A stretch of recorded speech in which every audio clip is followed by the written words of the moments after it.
anotações, Jeremias 3, do 21 ao 26. Os irmãos acharam, amém?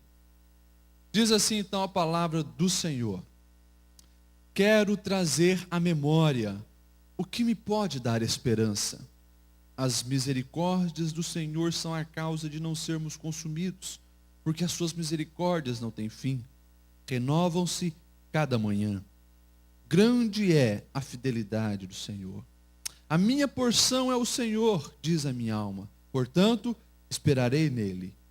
Bom é o Senhor para os que esperam por ele, para a alma que o busca. Bom é aguardar a salvação do Senhor, e isso em silêncio. Amém? Ele está sentado. Eu senti nesta manhã de estar falando um assunto que eu já preguei algumas vezes aqui, que é a esperança. Justamente pelo fato de que a esperança tem sido algo escasso na vida de muitas pessoas, inclusive de pessoas que estão dentro da igreja. É comum encontrarmos pessoas desesperadas, que perderam a esperança em qualquer coisa da vida. Eu faço psicologia, estudo psicologia e tenho me deparado com cada vez mais livros, artigos, pesquisas voltadas na área de suicídio, porque adolescentes e jovens do nosso Brasil e no mundo todo, principalmente no lado ocidental, têm procurado a solução para os seus problemas através desse método do suicídio. E a gente vê que a esperança realmente tem se esvaído da nossa sociedade. A esperança tem ido aos poucos de muitos corações. E o profeta Jeremias, ele tem algo muito lindo, muito especial para nos ensinar. Nós vemos que esse livro, o livro já diz, Lamentações de Jeremias. Algumas versões só traz lamentações. E Jeremias ficou conhecido como o profeta chorão, profeta das lágrimas, profeta das lamentações, porque nos seus escritos, e principalmente aqui, o livro de Lamentações, é carregado por isso. E quando nós olhamos desde o início do livro, nós vemos Jeremias se lamentando pelo que estava acontecendo no seu contexto, o que estava acontecendo com Jerusalém, com Judá, com seu amado povo. Por volta do ano 585, mais ou menos, antes de Cristo, nós conhecemos a história, o rei lá da Babilônia, Nabucodonosor, cerca Jerusalém, destrói o templo, leva cativos então para a Babilônia, e nesse contexto todo está o nosso amigo Jeremias. Jeremias se lamenta em ver a esperança indo embora. Os jovens perambulando sem um rumo pelas ruas de Jerusalém. As crianças sendo mortas. Os velhos, os idosos, jogando poeira, jogando terra em cima da sua cabeça, chorando, se lamentando por ver aquela situação. A história diz que a coisa ficou tão grave, e a fome era tanta, que mães matavam seus filhos para comer. A situação era terrível naquela região, na Babilônia, nesse contexto de Jeremias. E daí Jeremias então começa a registrar tudo aquilo. Ele deixa escrito as suas lamentações. Mas chega um momento em que nós lemos ali no capítulo 3, onde Jeremias parece que vê uma luz no fim do túnel. Ele para e diz: eu quero trazer à memória aquilo que me dá esperança. E eu quero que você hoje saia daqui com essa noção muito clara para a sua vida. Nessa vida tão maluca que nós vivemos hoje. Não temos o nosso país sendo cercado por inimigos e nem alguém tentando tirar o nosso território. Mas tantas coisas têm acontecido com a nossa geração. Tanta perda de valor, tanta perda do amor, tanta coisas boas no relacionamento familiar, relacionamento conjugal, relacionamento com Deus, indo por água abaixo. Estamos vivendo em tempos de crise. Essa é a grande verdade. E nesse momento de crise, Jeremias nos dá um exemplo de que nós precisamos trazer à memória aquilo que nos dá esperança. E se você souber o que te dá esperança, isso vai manter a tua alma saudável nesse mundo tão maluco, meu irmão. Vivemos em tempo onde dentro das próprias igrejas, muitas pessoas têm perdido o chão, têm perdido o rumo, têm se desesperado. Jeremias então nos ensina, eu quero aqui ressaltar pelo menos 3 coisas que você precisa trazer à sua memória. Para que em meio a toda essa crise, você encontre paz, você encontre um refúgio, você encontra um abrigo e um alicerce. E a primeira coisa que Jeremias diz lá no versículo 22, é a misericórdia do Senhor. Ele diz assim no versículo 22, as misericórdias do Senhor são a causa de não sermos consumidos, porque as suas misericórdias não têm fim. Ele diz, eu quero trazer à memória o que me dá esperança. Primeira coisa que me dá esperança, o nosso Deus é um Deus misericordioso. E ele podia olhar para a história de Israel e ver todo o ciclo pecaminoso que aquele povo praticou.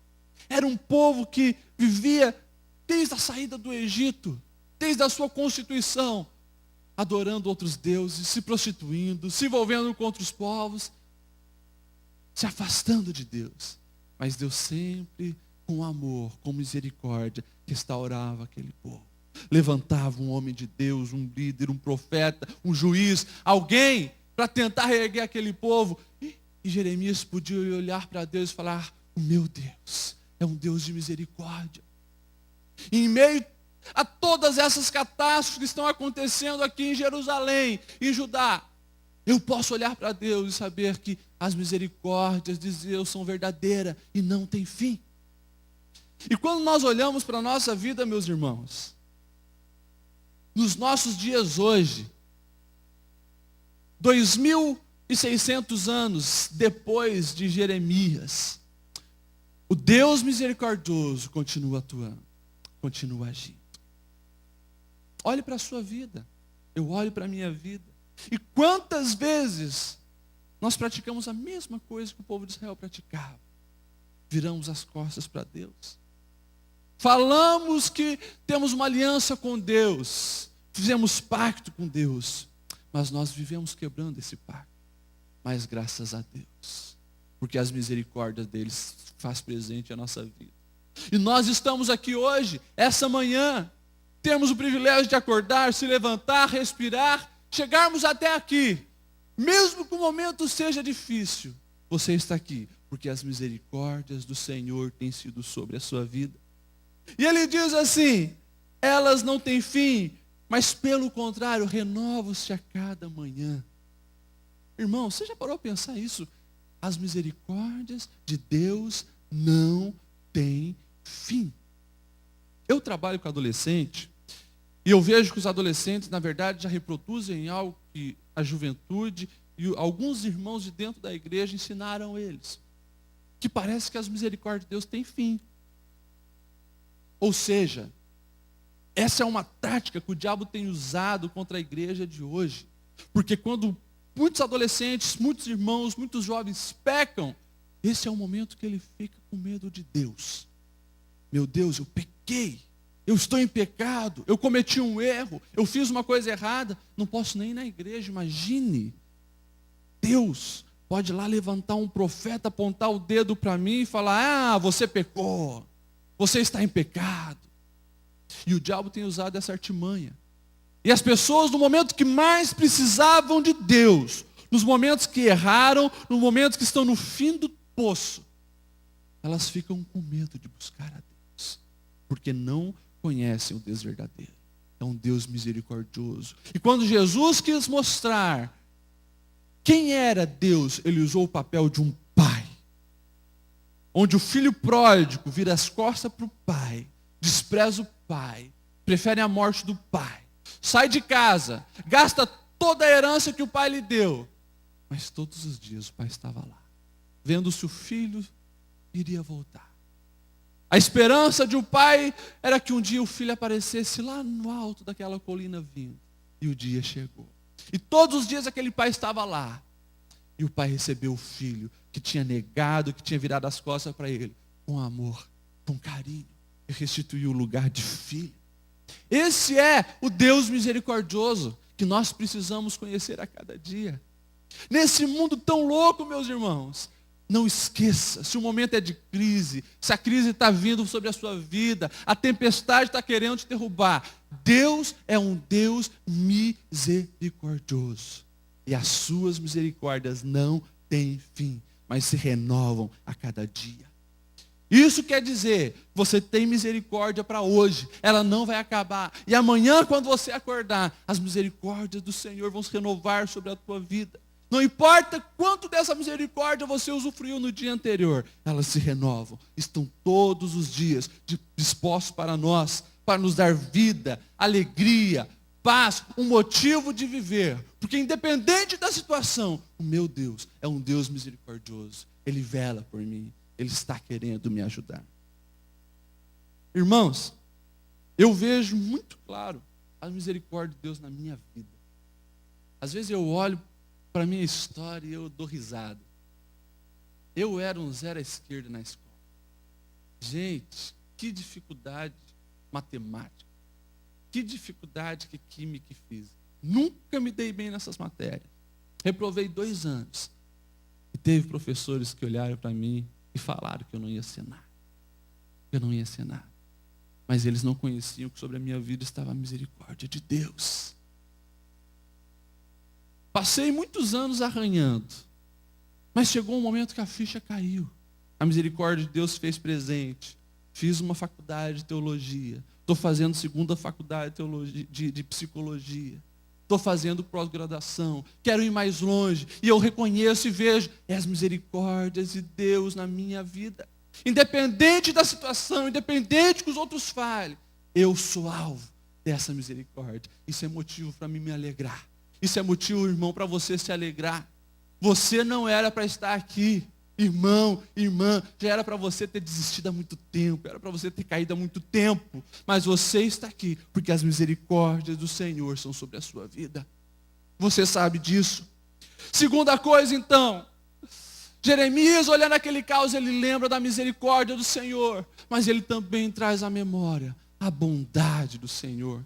E no versículo 25, ele diz assim: bom é o Senhor para os que esperam por Ele, para quem o busca.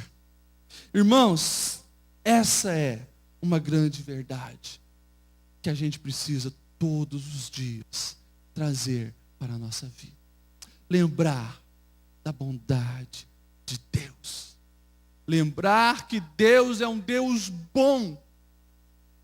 Chegue na frente do espelho todo dia e olhe para a sua vida. Olhe para a sua vida. Todos os dias eu acordo e eu olho para mim e vejo minha esposa, eu vejo os meus filhos, e eu digo: Deus, Tu és bom. Tu és bom. Um garoto que nasceu talvez numa das regiões mais pobres desse Brasil, lá no Vale de Jequitinhonha, filho de um missionário pobre. Hoje, Deus tem abençoado de toda forma. E as maiores bênçãos, a minha família que eu tenho perto de mim. E eu posso olhar para Deus e dizer: Deus, Tu és bom. Jeremias fez isso. Ele olhou para Deus e ele disse: Senhor, Tu és bom. A Tua bondade, Senhor, é sobre os que esperam em Ti. E aí, tem algo muito lindo que a gente precisa entender. A bondade de Deus está sobre todos. É o que dentro da teologia chamamos de graça comum. O sol nasce sobre todos, maus e bons. O ar está para todos respirarem, maus e bons.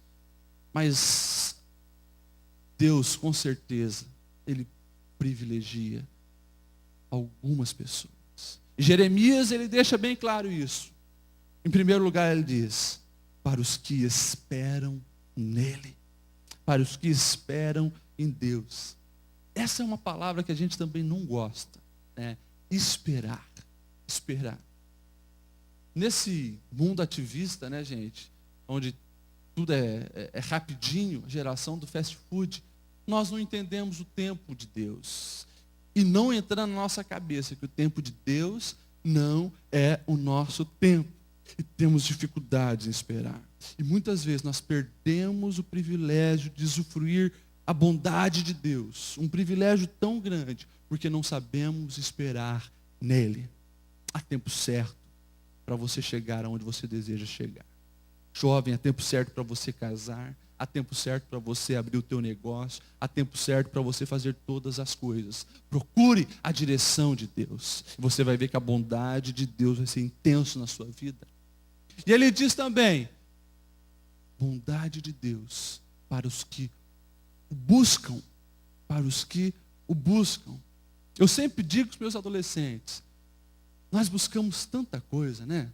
A gente busca reconhecimento, então a gente trabalha que nem um louco para chegar num nível alto dentro da empresa. A gente estuda pra caramba para tentar subir na vida. Tudo isso é bom, tudo isso é bom. A gente busca bons relacionamentos, bons casamentos, criar bem os filhos. A gente busca tanta coisa. Mas às vezes a gente esquece coisa tão básica do evangelho que Jesus nos ensinou. Buscai em primeiro lugar o reino de Deus e a sua justiça, e todas as outras coisas vos serão acrescentadas. Mas a gente passa os nossos dias buscando tudo. E se sobra um tempinho, a gente busca o Senhor. Eu tenho tempo para a televisão, eu tenho tempo para a internet, eu tenho tempo para o trabalho, eu tenho tempo para o amigo, eu tenho tempo para tudo. Mas a Bíblia é sagrada, às vezes tem deixado de lado. Momento de dobrar o joelho, conversar com Deus, tem sido raro na vida da igreja de hoje. E temos perdido muito da bondade do Senhor sobre a nossa vida, por não colocar em primeiro lugar. Lembre-se disso, o Senhor é misericordioso. Lembre-se disso, o Senhor é bom. E a terceira coisa que nós vemos aqui, Jeremias falando, é sobre a fidelidade do Senhor. Ele diz no versículo 23, renova-se a cada manhã, e grande é a tua fidelidade. Grande é a tua fidelidade, Senhor. E mais uma vez, Jeremias podia olhar para a vida dele, Jeremias podia olhar para a história toda de Israel. Ele podia dizer, Senhor, apesar de tanta catástrofe, Tu és fiel, Senhor. E aquilo que Tu diz, aquilo que Tu promete, isso não cai por terra. Eu lembro quando a gente fala de fidelidade, Senhor, muito do jovem José. Um jovem muito novo, recebe sonhos de Deus. Sonhos que um dia seria grande, que teriam até pessoas se curvando diante de si. E é vendido como escravo pelos próprios irmãos. Traído. Agora um escravo. Deus começa a prosperar ele lá na casa do Potifar no Egito. Mais uma vez traído. A mulher de Potifar inventa uma armadilha para ele. E ele passa anos na prisão. Anos na prisão. Eu, às vezes, olho assim, gente, como que José não se suicidou? Como Jeremias não se suicidou? Como esses camaradas continuaram firmados, continuaram firmes, lutando e sendo exemplo na sua geração? E eu consigo ver, eles entendiam que Deus é um Deus fiel.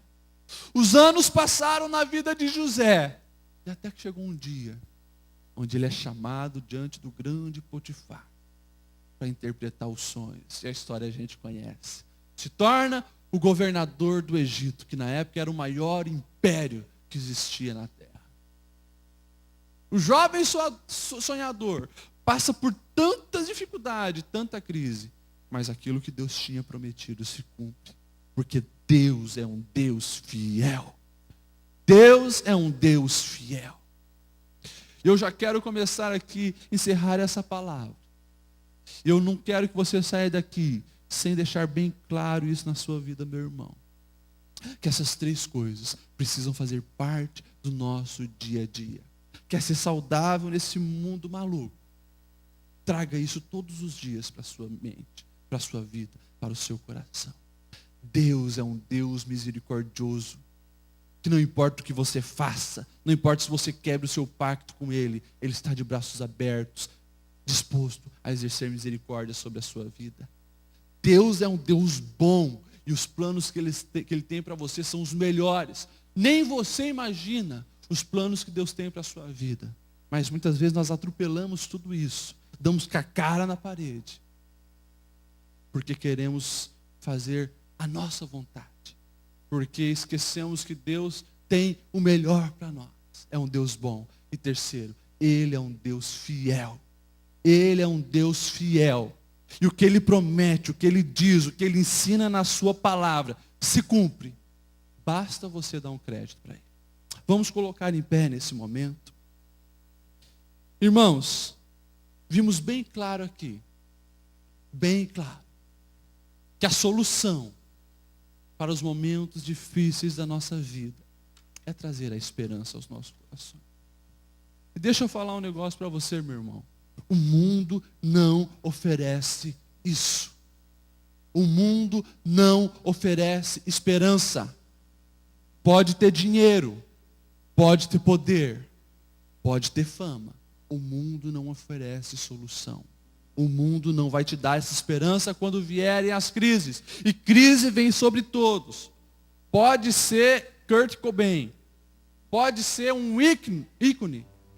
Pode estar lá na banda talvez mais conhecida do mundo na época dele. Nirvana. Quando bateu o desespero, não tinha onde recorrer. Pode ser Amy Winehouse. Famosa, rica, mas no momento de buscar esperança, tentou nas drogas e não achou a verdadeira esperança. Agora, você pode ser um Jeremias, que no momento daquela crise consegue olhar para o Senhor e ver nele a esperança. Você pode ser um José, mesmo passando por desprezo, traição, calabouço, você consegue olhar para Deus e ver que Ele é fiel. Ele é fiel. Ele é fiel. Irmãos, essa palavra é de Deus para o seu coração. Eu não sei o que você está passando, não sei quais as dificuldades da sua vida, quais as angústias da sua alma. Eu sei que em Deus há esperança. Curva a sua cabeça, feche seus olhos, vamos orar. Obrigado, Senhor, pela Tua palavra que nos ensina, nos conforta, nos edifica, e deixa bem claro, Senhor, que Tu és a nossa esperança, e nós queremos voltar os olhos, Senhor, e reconhecer em Ti um Deus fiel, um Deus bom e um Deus misericordioso, que mantém a nossa vida, Senhor, que nos sustenta. Nós colocamos em Ti, Senhor, a nossa esperança. E nós, Senhor, entregamos a Ti o nosso viver. Que possamos, Senhor, olhar para Ti e nos sentirmos, Senhor, fortificados, animados, esperançosos. E levantarmos, Senhor, a bandeira que deixa bem claro que Cristo é a nossa esperança. Queremos, Senhor, realmente estar no lugar seguro. Queremos, Senhor, estar em Ti. Este lugar é no Senhor, e é nele que queremos estar. É nele que precisamos, desejamos estar. Em nome de Jesus.